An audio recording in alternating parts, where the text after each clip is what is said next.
Hi there, Dan Rossblock, your lead discussant here at the Weird Book Book Club. Also, Gay Daddy of two adorable kids. Husband of a beautiful man with a beautiful mind, and general fan of all things weird.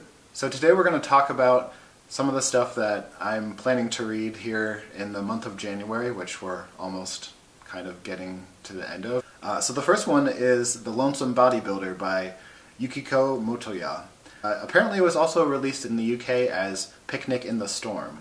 I don't think I've talked about this in a previous video, but the concept of the Weird Book Book Club actually comes from a real-life discussion group I have with three of my childhood friends. We sort of all share eclectic tastes, had moved to different parts of the country, and having a monthly conversation on a common book was a really good way for us not only to have great discussions, but to really keep abreast of all the changes that we're all going through in our lives. So this is actually our pick for the month of January, a short fiction collection. I've already read the title story, which I totally loved. It's about a woman who feels very ignored in her relationship with her husband, and independent of that almost, having seen Olympic athletes on TV, recognizes that she really wants to have this giant, jacked physique.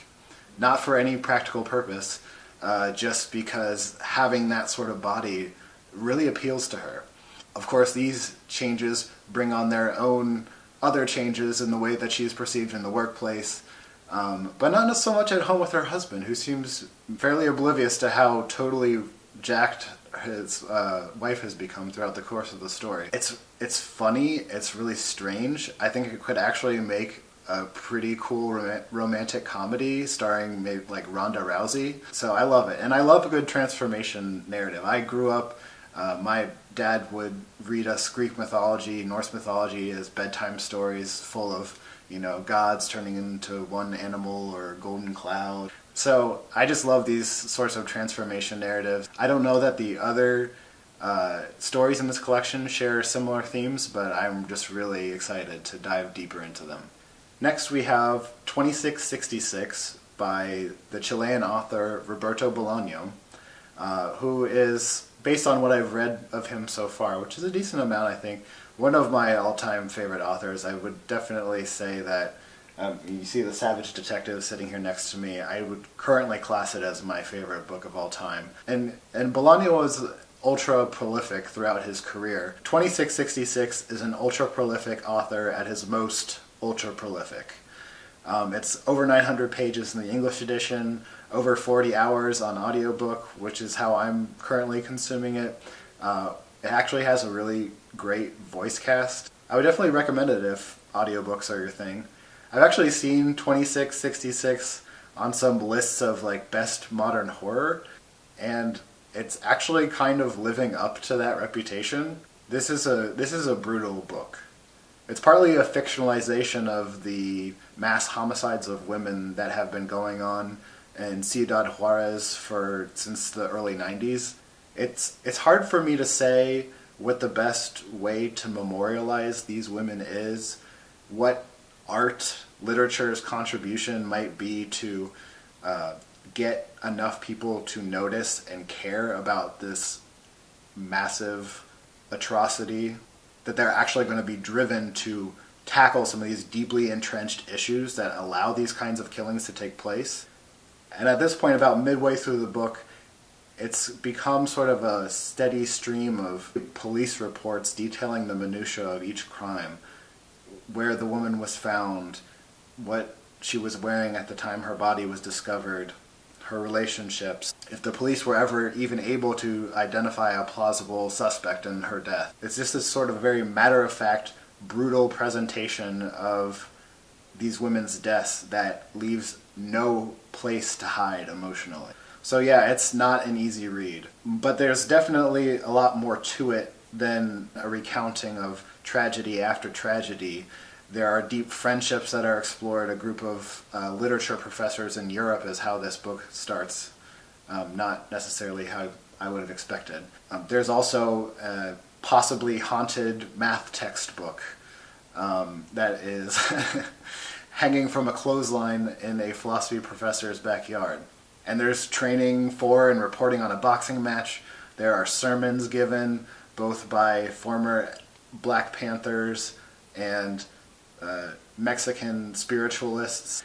This book contains a massive chunk of the human experience in a way that is, I don't know if it would be possible to replicate it. Finally, the last book I'm reading, sort of a refreshing counterpoint to 2666, is called Exile and Guyville by Dave White. But my taste in nonfiction tends to be somewhat character-driven. I'm really interested in reading stories about people who have done really cool things, or that are just funny individuals that have great observations to share about common experiences that we all have. So Dave White is a film critic and Beso Profundo Cutie Pie, co-host of the excellent Linoleum Knife podcast with his husband, the equally adorable Alonso Duralde. So I haven't had a chance to read too far into the book yet. Based on the synopsis, I get a sense that it might fall into sort of that genre of child growing up in a very repressed environment, moves to big city, finds openly gay people, counterculture people, creates found family, maybe finds true meaning of life. But it's actually kind of funny. The opening pages, White immediately refutes the idea that this is going to be a story of growth or profound realization. So he's definitely setting expectations very well from the outset, but it's just been massively entertaining so far. This sort of genre or category of queer literature always kind of gives me warm and fuzzy feelings. I remember reading Tales from the City by Armistead Maupin. When I was coming out, I had moved to a big city, Lexington, Kentucky, for the first time, and I was an out gay man in the city for the very first time. And so there's sort of this thrilling, nostalgic aspect to it. So this should be a pretty great counterpoint to, all the murders that I'm reading about currently. So yeah, that's about it. I'm a slow reader, and that's about all I realistically believe I'll be able to accomplish this month. What are you reading? What's on your immediate TBR list? Tell me about it in the comments below. You can find me on Twitter and Goodreads, also linked below. Like, comment, and subscribe. Anything you can do to help our channel grow is super appreciated. And until next time, happy reading, weirdos.